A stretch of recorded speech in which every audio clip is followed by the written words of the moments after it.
I'm Gwen H. I am a compulsive overeater, a food addict, and an addict of any kind of thing that I can use to not be part of life. When I started, in recovery, I looked at those steps and I thought, there was no way I'm making amends to, certain people when I first saw what the steps were.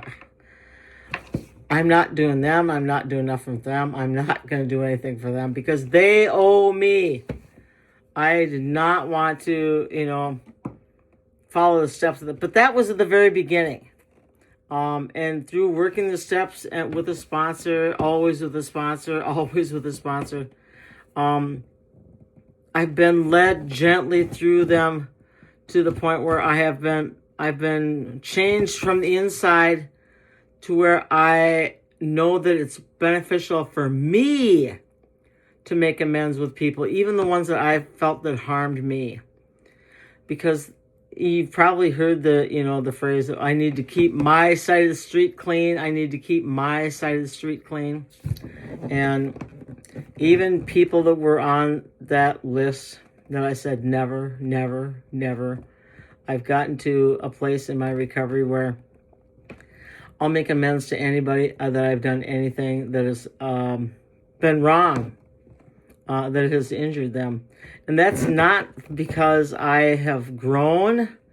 It's because God has taken, I'm not saying he's taken my will, but my will has become the same as his. And that has not happened overnight.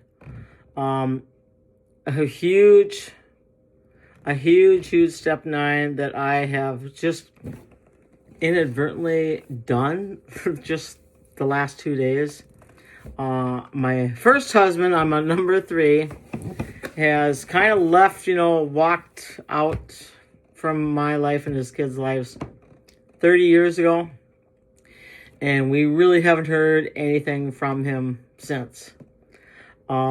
He did have, our information, but he pretty much stayed away. So I was asking God, I said, I'm at a point where I would even, go and make things right with him if I could. God changed my heart so that I felt that way and sincerely felt that way. Who does that? I actually thought of some things that I learned from him that I was really grateful for. Who does that either? A couple of things that I got from him that actually helped me in my spiritual progress has been a love of reading, a love of Sherlock Holmes, detective type work, because I use that when I'm trying to find how to connect with God. And he had those attributes. So I picked those things up from him while we were married. And we got a call, or my oldest daughter got a call from a hospital in Minneapolis saying that he was in Regent's Hospital in St. Paul and that he probably isn't going to live for very much longer. Now, we haven't seen him for 30 years. I just happened to be 17 miles away when I found out that that's where he was. And I thought, oh, wow. Do I rush over there or do I go into the store to do what I came here to do? I thought, you know what? I'm going to do what I've been intending to do and just follow God's direction and just not fall apart, which I didn't feel anything like that. So I did my business there and I went and got there to the hospital and, I went in there and I said, do you know who I am? And he barely whispered my name. And so he recognized me. I'm sure he was surprised to see me because he had my daughter as his emergency contact. Not me, but I happened to be close. So when I went in there and I just kind of stayed there with him for a little while and he was pretty weak and no, don't come back tonight. I said, okay, I just happened to be staying overnight at a hotel 2 miles away. I had already planned on being there like a week before.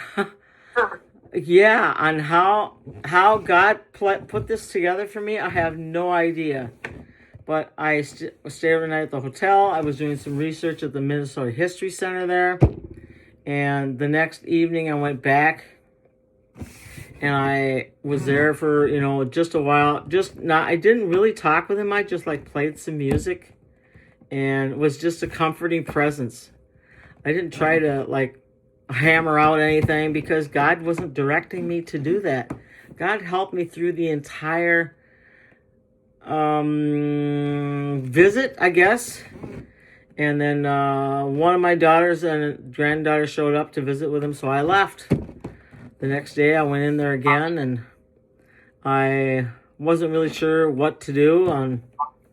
I know he wanted his glasses and his phone, which had been left behind in his apartment, which he had been, I think he had been on the floor in the apartment there for a couple of days, maybe a week, before the apartment manager checked in on him because his rent was overdue. And the guy was never, ever late with the rent. So the fact that he didn't die in his apartment is pretty much a miracle. So I went back to his apartment, got his belongings, talked to his apartment property manager, and learned what had been happening with him. He'd been so isolated and so just... I didn't look at him as an ex-husband anymore. God had lifted that from me. The only thing I could see him was with compassion as a fellow human being. And I don't know how that happened. I did not do that. God did that for me.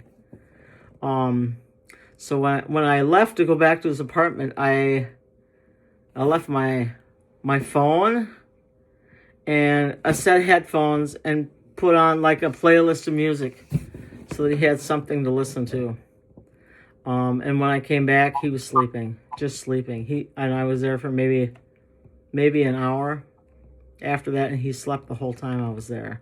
So I just kind of felt like God was nudging me to, okay, you've done what you can. You've done what he needs. He's been comforted by music. And to be able to make an amends like that, I would have never planned it. Never. And I don't know how he responded to the music that I played for him. I just had a playlist of a very good friend who had been very meaningful to me. And I can look back in my phone list to see what songs he listened to. So I do have that. But if I had tried to force that amends, okay, this is the next guy on my list, I got to get every one of them done. If I would have done it regimented in militaristic form, some people, I got to do that one, I still got to do that one. And they force themselves into doing it. I would have never had the beautiful experience of being there. And he's probably he could pass away at any time. And this was God's way of allowing me to see that he was just another human being, and he was nothing more than a human being doing the best he could, just like we all do. That's just been, and I could tell you my experience with my very first amends, which is way different. I chose my uncle, who I thought, he'll be really easy. Oh yeah, he'll be easy. So I went and I told him, back at this time I needed some money. I asked to borrow it from you, and I remember he asked me, "Are you on the sauce?" Right? And I said no. So I knew that I lied. So I felt like, he's gonna forgive me right away, and it'll be pretty easy. Well, he comes back with, I said, how do I make it right with you? The thing he comes back to tell me is how am I going to ever do this? He says, do you believe in Jesus? Well, yeah. Okay, well then what I want you to do is I want you to tell people about Jesus. No. I had visions of myself standing on a street corner wearing a sandwich sign. Have you found Jesus? And I was like, oh my God, he just asked me to do something that can never end. I have to do this the rest of my life. And I was just bawling about it. I talked to my sponsor. Always talk to your sponsor when you're doing step 9s. Thank you. And she says, well, let's just pray about it, and we'll pray about it, and we'll see, what direction God has for you. And he didn't ask me to bring people to Jesus. He said, tell them about. So my amends to my uncle is that I relate the story of my first amends, and that this is what he asked me to do. And now, as I'm telling you, I'm fulfilling that promise to my uncle again. I'm not bringing anybody to anything. I'm just saying this was my experience. And step 9s, they can be scary and short-lived, or they can be the most beautiful things that God can create. So don't be afraid of them. They really promote your spiritual growth just enormously. And I guess that's all I got. Thanks for letting me share today. Thank you so much, Okay. Gwen. All right. Okay. Thank you, Gwen. That's great. In closing this part of the meeting, I'd like to say that the opinions expressed here